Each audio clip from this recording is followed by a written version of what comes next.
Мистические существа в башкирском фольклоре.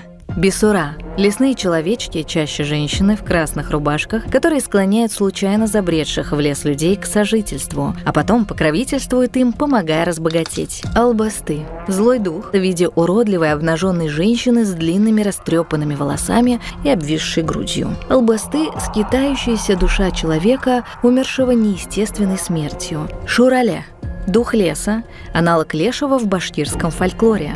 Забивает с дороги одиноких путников, заманивает в глухие чащи, может даже защекотать до смерти. Шайтан – злой дух, предстающий в облике человека или животного.